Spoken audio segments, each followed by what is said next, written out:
नमस्कार। आपका अखबार के YouTube चैनल पर आपका स्वागत है। मैं हूं प्रदीप सिंह। आज रविवार है, रविवार स्पेशल का दिन है, तो जैसा वादा किया था 1971 के युद्ध के बारे में बात करेंगे।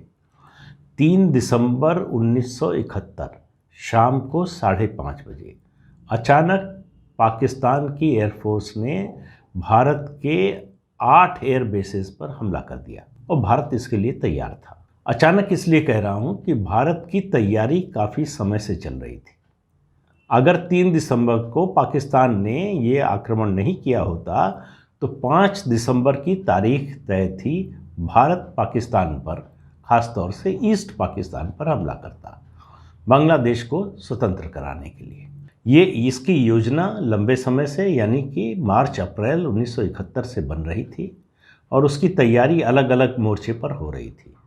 मैं जो बात अभी कह रहा हूँ, इसके आगे जो कहने वाला हूँ, इसके लिए मेरे पास कोई दस्तावेजी सबूत नहीं है, कोई डॉक्यूमेंट्री एविडेंस नहीं है, किसी के पास नहीं है। जितने लोगों ने लिखा है वो आर्मी के लोगों के, एयरफोर्स के लोगों से जो बातें निकली हैं इंटरव्यू में, लेख में, उनसे, या राजनीतिक लोगों ने जो कुछ बोला है, बयान दिए हैं, इंटरव्यू है, उनसे निकले हैं। भारत सरकार ने अभी तक 1971 के युद्ध के समय के जो दस्तावेज हैं उनको सार्वजनिक नहीं किया है, तो वो नेशनल आर्काइव्स में नहीं आए। तो इसलिए कोई भी ये दावा नहीं कर सकता कि जो वो कह रहा है बिल्कुल 100% वही सही है। लेकिन आम तौर पर ये देखा जाता है कि जो बातें छन कर आती हैं वो पूरी ना हो, लेकिन आधी ही हो, लेकिन वो सच होती हैं ज़्यादातर, थोड़े बहुत हेर फेर के साथ। ये बताना इसलिए ज़रूरी था कि कोई ये ना कहे कि जो है आपको ये कहाँ से दस्तावेज मिला, किस आधार पर बात कह रहे हैं। 3 दिसंबर को जब पाकिस्तान ने आक्रमण किया तो भारत ने उसका माकूल जवाब दिया और उस युद्ध का नतीजा क्या हुआ ये बताने की ज़रूरत नहीं है। लेकिन इस बीच में क्या हुआ? इस बीच में जब पाकिस्तान में आम चुनाव हुए, उसके बाद मुजीबुर रहमान की जो पार्टी थी अवामी लीग, उसको बहुमत हासिल हुआ। लेकिन भुट्टो किसी भी हालत में ये स्वीकार करने को तैयार नहीं थे कि ईस्ट पाकिस्तान का कोई नेता पूरे पाकिस्तान पर राज करेगा, पाकिस्तान का प्रधानमंत्री बनेगा। जनरल याहिया खान ने भुट्टो के कहने पर इसको एक राजनीतिक मसले की बजाय एक जो है रणनीतिक, या आप कहें इसका सैनिक समाधान निकालने के बारे में सोचा। बांग्लादेश में जो आज का है और उस समय का ईस्ट पाकिस्तान, वहाँ टैंक भेज दिए गए, लाखों लोग मारे गए, लेकिन ईस्ट पाकिस्तान के लोग झुकने को तैयार नहीं हुए। जब ये सब चल रहा था तो वहाँ से बड़े पैमाने पर रिफ्यूजी जो है, शरणार्थी भारत में आने लगे, भारत की समस्या बढ़ने लगी। भारत दुनिया के देशों को ये बताने की कोशिश करने लगा ये समस्या जो है हमारी नहीं है, ये पाकिस्तान की समस्या है, उसकी वजह से जो है उनकी अंदरूनी समस्या है, उनकी वजह से नुकसान हमारा हो रहा है, हमारी अर्थव्यवस्था पर, हमारी सामाजिक व्यवस्था पर असर पड़ रहा है। ये जो कुछ शुरू हुआ उसका सिरा मैं शुरू कर रहा हूँ 2 अप्रैल 1971 से। यही तारीख थी जब पहली बार बांग्लादेश और उस समय के ईस्ट पाकिस्तान से कुछ लोगों ने, 2 लोगों ने बल्कि, संपर्क किया भारत सरकार के एक प्रमुख अधिकारी से। रहमान सोबन, ये बांग्लादेश के इकोनॉमिस्ट थे, स्वतंत्रता संग्राम सेनानी थे, शेख मुजीबुर रहमान के बड़े करीबी लोगों में थे। वो और अनीसुर रहमान, ये 2 लोग पीएन हक्सर से मिले। पीएन हक्सर प्रिंसिपल सेक्रेटरी थे प्राइम मिनिस्टर के, इंदिरा गांधी के, और उनके एक तरह से स्ट्रेटेजिक मामलों में, विदेशी मामलों में और बहुत सारे मामलों में, घरेलू भी, वो बड़े सलाहकार माने जाते थे। उनकी सलाह पर बहुत ध्यान देती थी इंदिरा गांधी और उसको मानती भी थी ज़्यादा। इन दोनों लोगों ने बताया कि बांग्लादेश यानी ईस्ट पाकिस्तान में उस समय के कौन क्या है, क्या हो रहा है, जो इंटरनल पॉलिटिक्स थी वहाँ की, उन सब की जानकारी दी और कौन इस समय कहाँ खड़ा है ये सब बताया। ये रहमान सोबन ने अपनी आत्मकथा में ये सब बातें लिखी हैं। उसके बाद ये 2 अप्रैल की बैठक हुई। उसके बाद 17 अप्रैल 1971 को कोलकाता से 150 किलोमीटर दूर आम के एक बगीचे में, वो इस पाकिस्तान में ही था, आम के एक बगीचे में स्वतंत्र और सार्वभौम बांग्लादेश की घोषणा हुई। ताजुद्दीन अहमद बांग्लादेश के कार्यकारी प्रधानमंत्री बने। उनकी मुलाकात उसके बाद 17 अप्रैल के बाद ही पीएन हक्सर से हुई और आगे की रणनीति तय हुई। अब सवाल आजकल जो चर्चा में है, ये वीडियो बनाने का एक और कारण है, चूँकि 3 दिसंबर की तारीख थी कल, वो तो है ही, उसके अलावा कि एक बहस चल रही है कि क्या इंदिरा गांधी अप्रैल में ही इस पाकिस्तान पर हमला करना चाहती थी कि भारत की सेना वहाँ घुसे। क्या उनको जनरल मानिक शाह ने रोका, या इंदिरा गांधी पहले से ही इस बात के लिए तैयार थी कि अप्रैल में हमला नहीं होना चाहिए।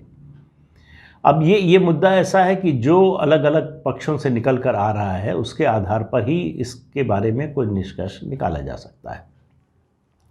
दरअसल उस समय जो विदेश मंत्री थे सरदार स्वर्ण सिंह, उनका कहना था कि भारत को संयम बरतना चाहिए और भारत को विश्व समुदाय को अपनी बात, अपना पक्ष समझाना चाहिए, उसके लिए भारत को समय चाहिए।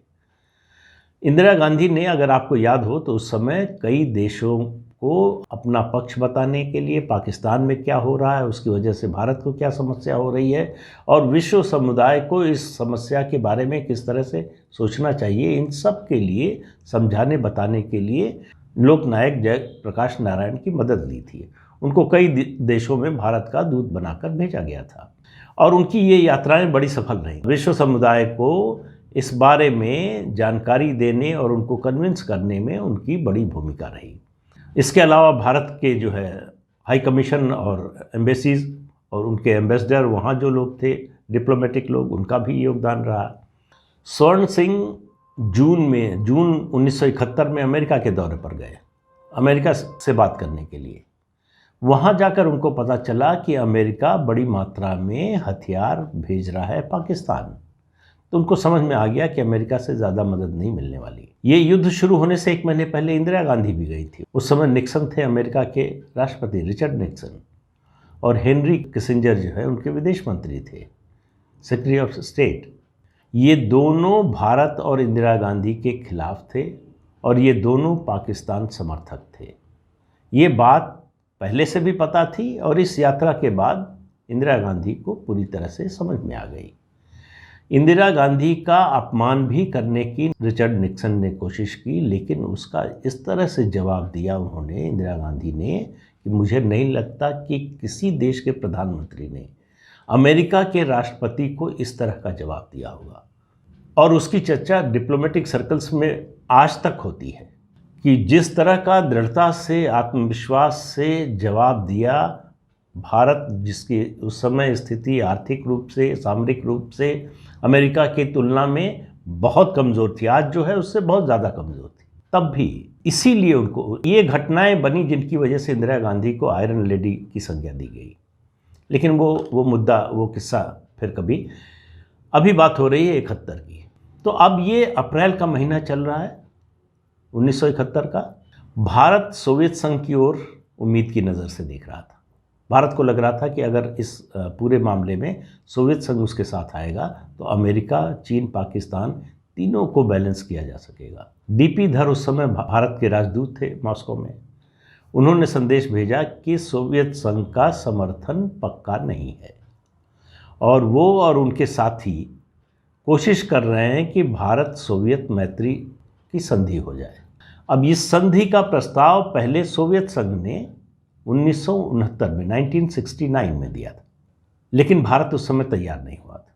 अब भारत उसी संधि को नए रूप में रिवाइव करना, मतलब उसका प्रस्ताव फिर से अपनी ओर से देना चाहता है। आखिर में 9 अगस्त 1971 को भारत और सोवियत संघ के बीच में मैत्री संधि हो गई। दुनिया भर में माना गया कि ये चीन और पाकिस्तान को रोकने के लिए और अमेरिका को एक तरह से संतुलित करने के लिए, बैलेंस करने के लिए ये संधि की गई। लेकिन डीपी धर के मुताबिक नवंबर तक ये स्पष्ट नहीं था कि अगर युद्ध होता है भारत और पाकिस्तान के बीच में तो सोवियत संघ भारत के पक्ष में खड़ा होगा या नहीं। लेकिन अंततः मालूम है आपको, इतिहास पता है कि सोवियत संघ भारत के साथ खड़ा हुआ।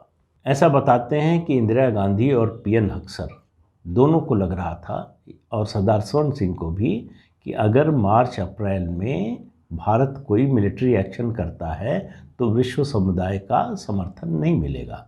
और इस धारणा की और ज़्यादा पुष्टि हुई 2 अमेरिकी दौरे, स्वर्ण सिंह गए, फिर इंदिरा जी गई। स्वर्ण सिंह की अमेरिका यात्रा के बाद जून में हुई। जुलाई में हेनरी किसिंजर जो अमेरिका के विदेश मंत्री थे, गुप्त यात्रा पर चीन गए। चीन में उनकी जो बात हुई उससे भारत का माथा और ठनका कि अगर कोई युद्ध की स्थिति आती है भारत पाकिस्तान में तो अमेरिका की कोशिश होगी कि चीन भी एक फ्रंट खोल दे। ये कोशिश अमेरिका की थी कि भारत को घेरा जाए। उस समय पाकिस्तान उसका विश्वस्त होता था। पाकिस्तान को हर तरह की आर्थिक मदद, सैनिक मदद, हथियारों से या दूसरे तरीके से मदद अमेरिका दे ही रहा था। सातवें बेड़े की बात मैं बात करता हूँ। तो इसी बीच में ये अप्रैल 1971 चल रहा है, तो 28 या 29 अप्रैल को कैबिनेट की सुरक्षा मामलों की बैठक हुई। विदेश मंत्री सरदार स्वर्ण सिंह थे, रक्षा मंत्री जगजीवन राम थे, प्रधानमंत्री तो खैर उन्होंने बैठक ही बुलाई थी, पीएन हक्सर मौजूद थे और army chief general Manik Shah को बुलाया गया। जनरल मानिक शाह भी उस बैठक में थे और वहाँ इंदिरा गांधी और उनके बीच में जो संवाद हुआ, अब वो संवाद का फिर कह रहा हूँ सरकारी दस्तावेज तो किसी के पास है नहीं, लेकिन पुपुल जैकर की किताब में उस संवाद का एक ब्यौरा छपा है। उसके मुताबिक बैठक शुरू हुई तो इंदिरा गांधी ने सबसे पहले जनरल मानिक शाह से पूछा कि इस पाकिस्तान में क्या हो रहा है आपको पता है? तो जनरल मानिक शाह का जवाब था कि हाँ मुझे पता है, लोग मारे जा रहे हैं वहाँ।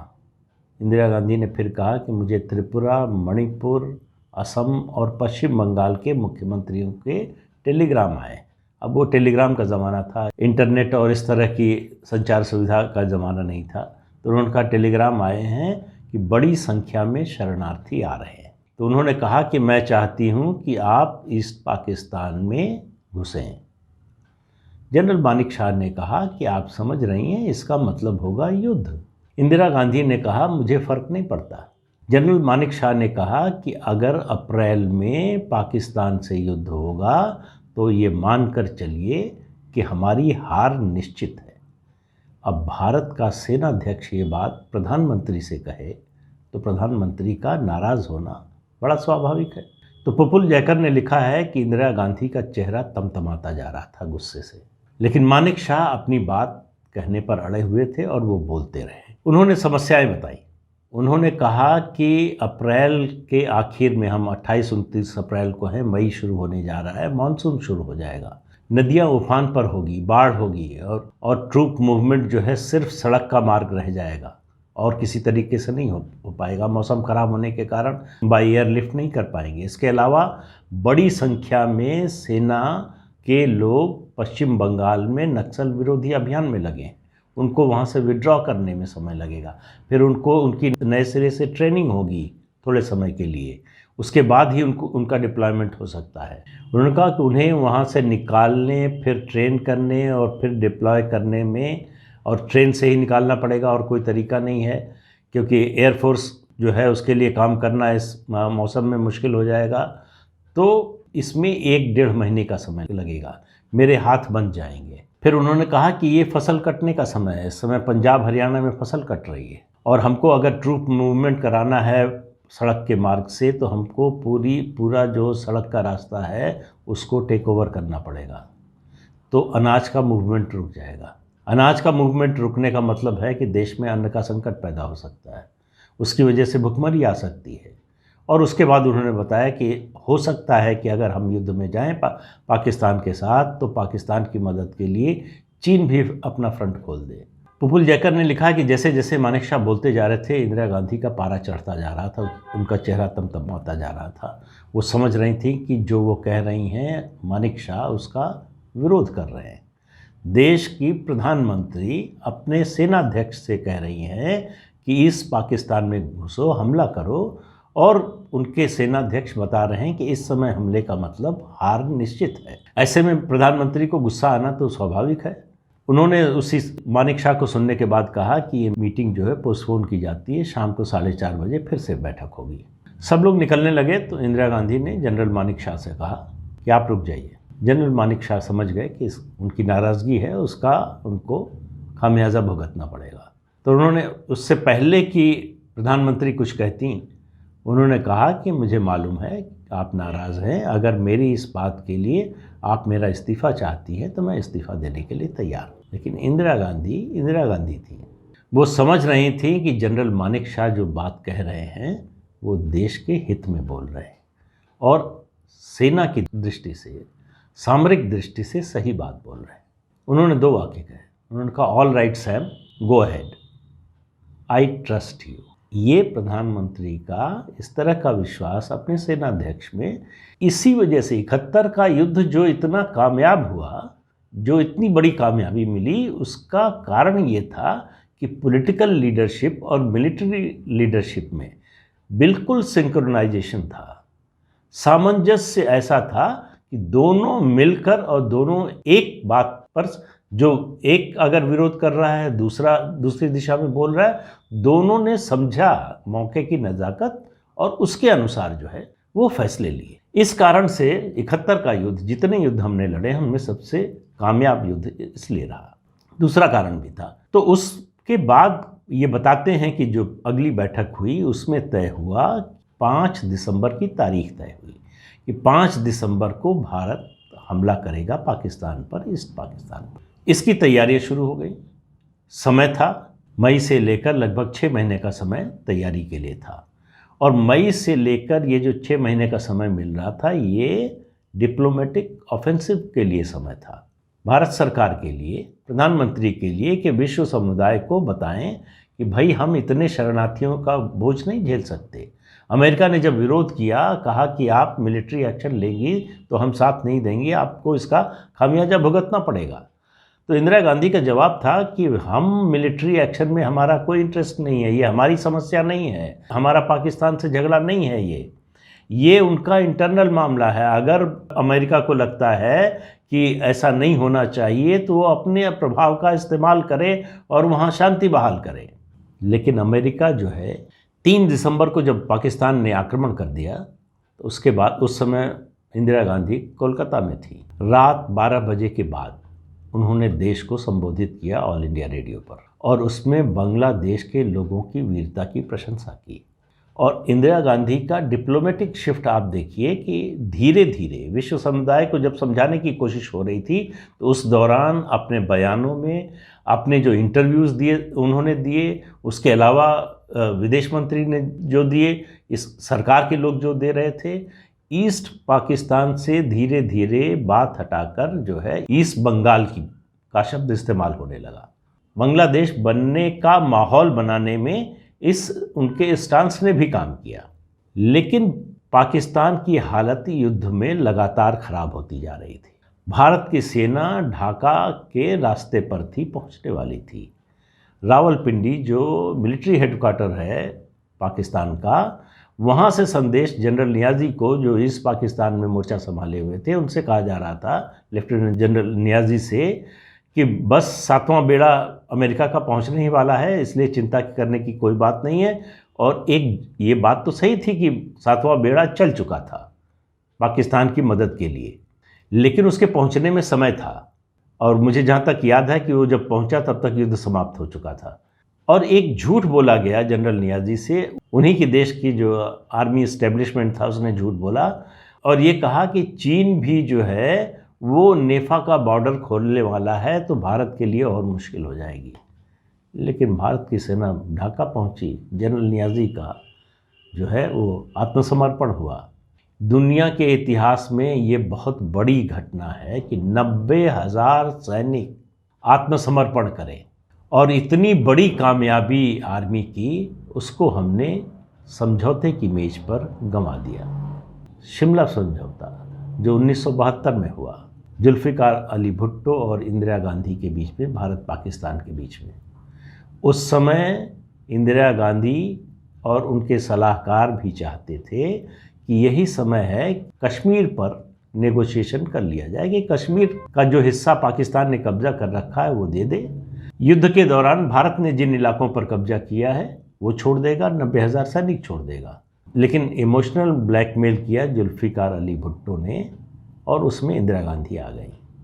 और कोई कारण था पता नहीं, डॉक्यूमेंट्स उसके बाहर आएंगे जब सारे दस्तावेज युद्ध के, और उसके बाद जो कुछ हुआ तो शायद पता चलेगा वास्तविकता क्या थी। लेकिन भुट्टो ने कहा, अगर मैं पीओके देने का वादा करके जाऊंगा तो मैं जिंदा वहां पहुंच नहीं पाऊंगा, फिर इस समझौते का कोई मतलब नहीं रह जाएगा। और सेना ने अपने बलिदान से जो कुछ हासिल किया था वो सब हमने शिमला समझौते पे गंवा दिया, जिसकी कीमत देश आज तक चुका रहा है। तो युद्ध लड़ा गया समझदारी से, सूझबूझ से। उसमें उस समय की प्रधानमंत्री इंदिरा गांधी और सेना के प्रमुख जनरल मानिक शाह का बहुत बड़ा योगदान था, दोनों का, दोनों की समझबूझ का, दोनों के तालमेल का। लेकिन जहाँ सेना ने अपना काम करके दे दिया, उसके बाद जब राजनीति की बात आई, वहाँ हम मात खा गए और आज तक उसकी कीमत चुका रहे हैं। अब मुझे उम्मीद है कि 50 साल हो गए हैं तो भारत सरकार जो है सारे दस्तावेज सार्वजनिक करेगी, जिससे सच्चाई का पता चल सके कि सचमुच क्या हुआ, समझौता ये इस तरह का क्यों हुआ, युद्ध के समय और क्या हुआ था। इन सब बातों का खुलासा हो पाएगा। तो आज के अंक में इतना ही। अगले अंक में फिर मिलेंगे किसी नए मुद्दे के साथ। तब तक के लिए इजाज़त दीजिए। नमस्कार। आपको याद दिला दें कि ये चैनल देखिए, शेयर कीजिए, लाइक कीजिए और सब्सक्राइब ज़रूर कीजिए। नमस्कार।